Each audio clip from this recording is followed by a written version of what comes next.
La liberté. Nous avons évoqué que la lumière consciente est liberté, spontanéité. Et combien notre idée de liberté individuelle est une nostalgie de cette véritable liberté.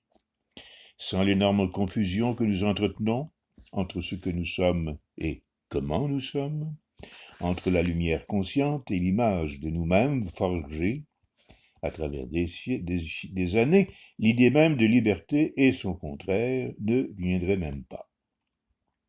C'est notre imaginaire d'être quelqu'un, notre prétention à une vie individuelle, qui nous fait imaginer une liberté dotée d'un contraire.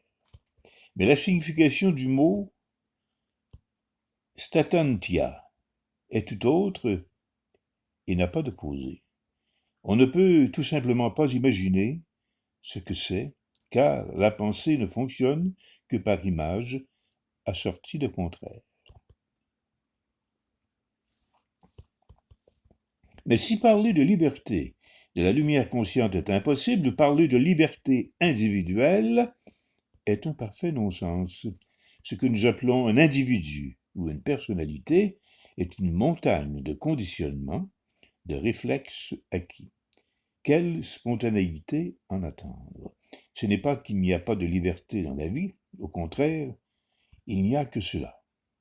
Toutes les formes de la vie sont l'expression de la liberté créativité. Mais il ne peut y avoir quelqu'un de libre. Ce quelqu'un n'existe pas, sauf dans notre pensée. Et il n'y est qu'automatisme. Entreprendre de le libérer est donc vain.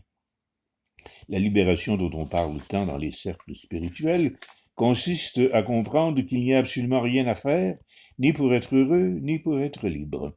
Le libre arbitre est une valeur pratique pour que la société puisse juger et emprisonner les criminels. Mais en dehors de cela, c'est un concept à saveur morale qui a permis aux religions de contrôler les gens depuis la nuit des temps.